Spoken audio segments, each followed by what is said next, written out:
What's going on, everybody, and welcome back to a brand new episode on my channel. As always, I'm Jay, and guys, it's been a hot minute since you see me. Been busy, been trying to do different things, mostly working. But anyway, guys, you read the description, so here we are at episode 5 of Wandavision and the spoilers.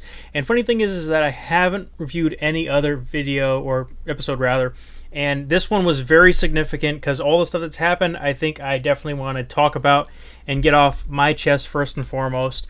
But we've got some business to take care of before I just jump right into it, guys. So first and foremost, you guys remember a little bit of a contest or a giveaway I had not too long ago for a Red Ranger helmet? Well, there was a winner. I ended up shipping it out after getting in touch with them. And of course, guys, big shout out to Judge Dredd, aka James McCoy. Sir, you look fantastic in this Red Ranger helmet. Plus, he is sporting the JD7 shirt with the emblem right on the front and the QR code right on the back.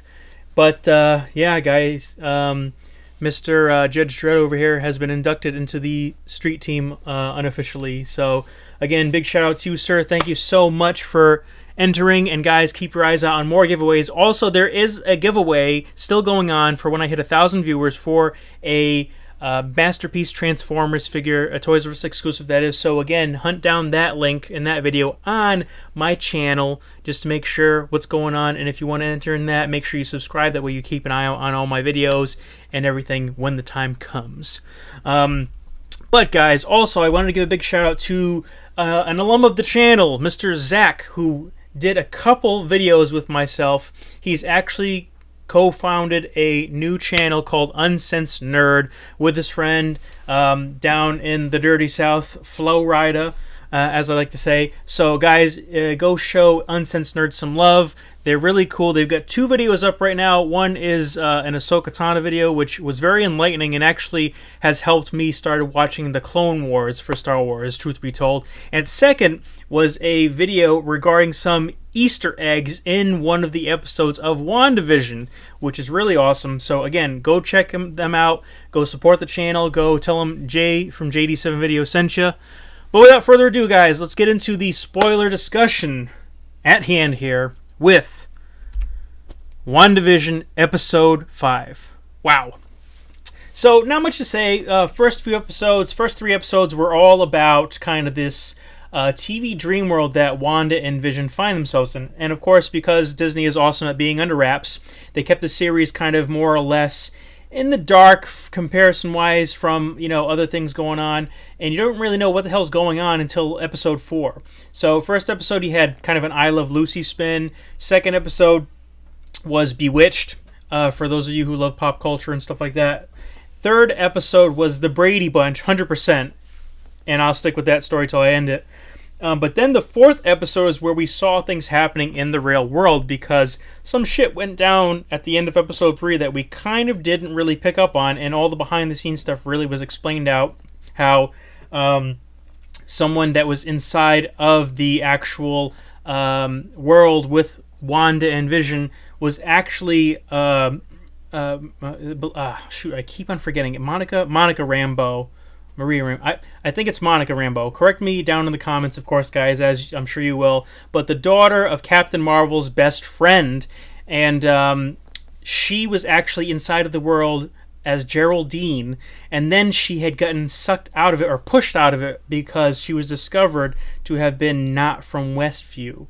And of course, at that point in episode 4, you actually find out the nefarious person behind all this apparently is the one and only Wanda Maximoff. And the thing is that, a lot of people speculated that the whole setup of everything was that it's a dream world, everything is all in her head, and it's kind of reflecting all the TV reruns she grew up watching when she was a young child in Sokovia, which was all US-based stuff and whatnot.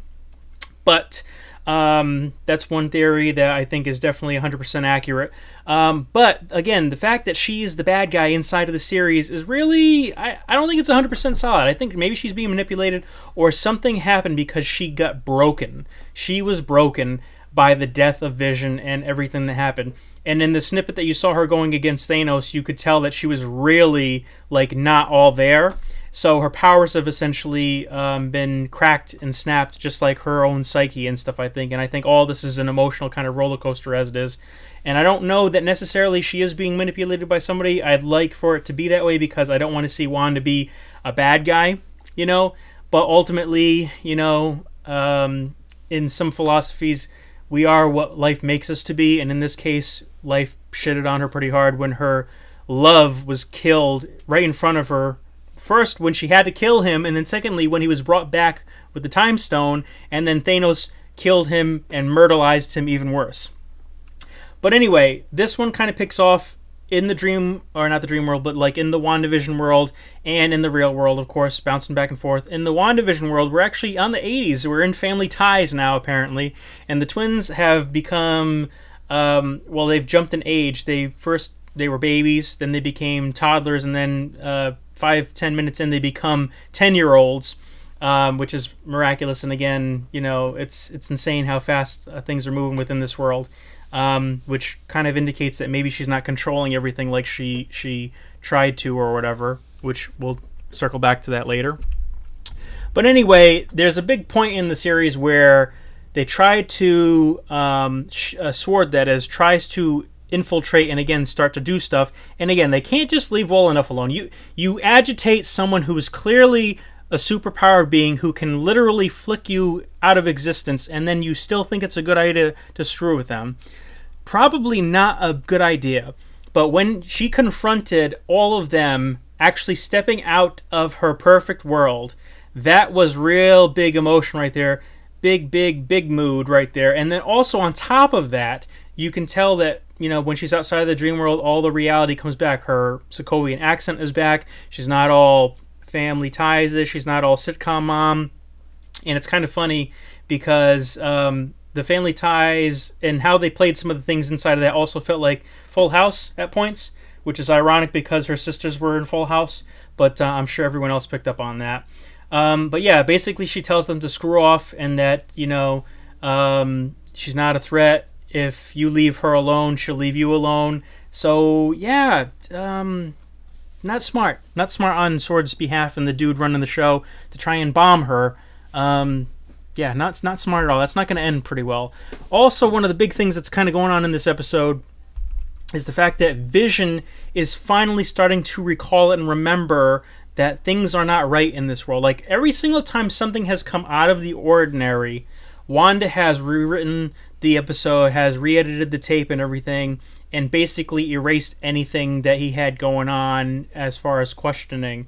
Whether it was the hazmat who became a beekeeper or whatnot, or the fact that Geraldine got sucked out of the world or anything like that. And you know, it kind of is starting to come to a head a little bit. And at one point he's at work and he actually gets this email that's been submitted or implanted into the computers inside of their world about the Wanda, you know, or the Maximoff kind of, you know, event or whatever it is. And then, you know, we have this concerned look on Vision's face because it's starting to put two and two together. And even before that, he was like, what's going on? You're being more reckless. You're not, we're not of the same mind we usually are, all these things.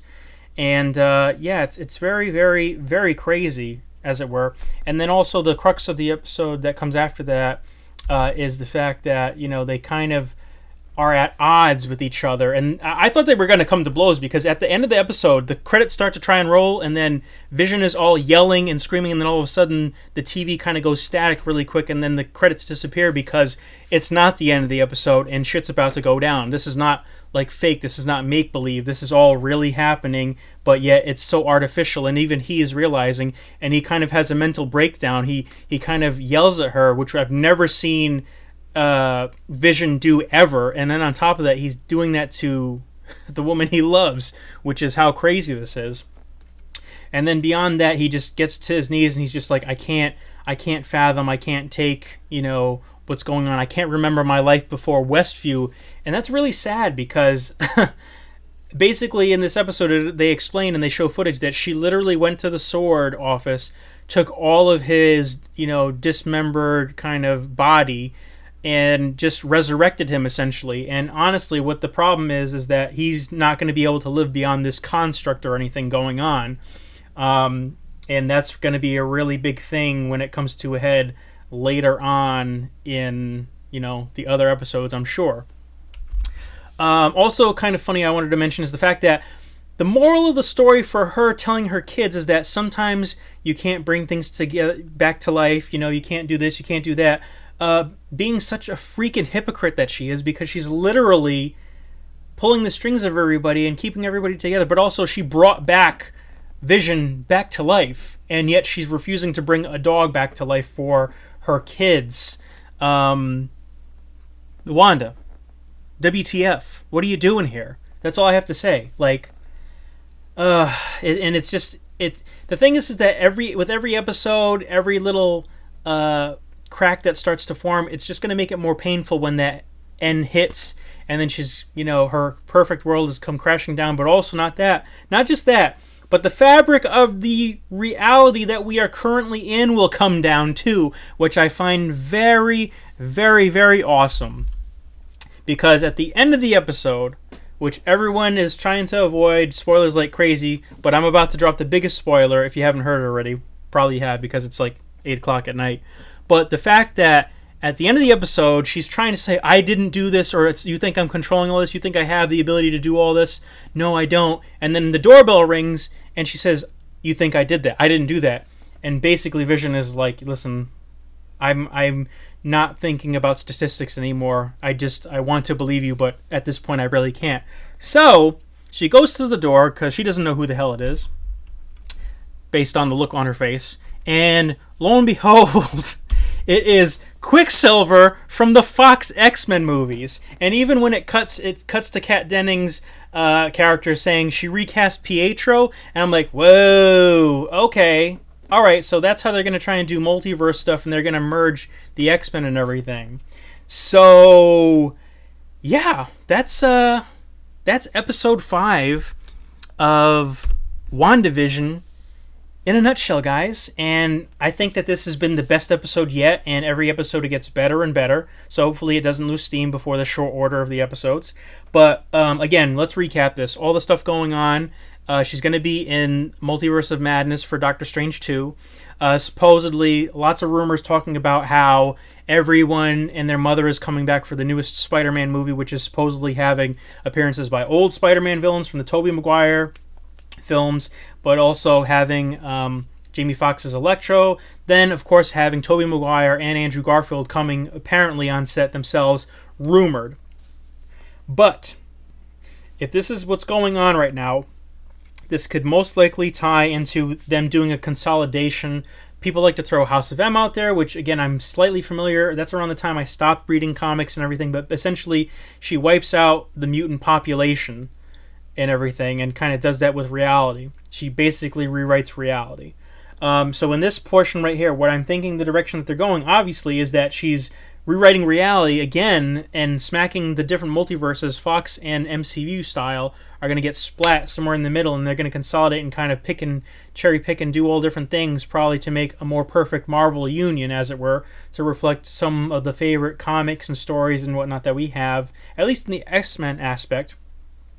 Because, again, clearly that's something that people want. I would love it. I would really enjoy it, depending on how they execute it, and this seems like the best way to do it. Only thing is at the end of this, I should be seeing Doctor Strange, I hope. That would be awesome. But, beggars can't be choosers. But yeah, overall, I'm really digging where they're going with. Again, if you're not a fan of Marvel, you probably tuned out after episode 2 or 3 because you didn't see what the hell was going on. You're not seeing what's happening, essentially.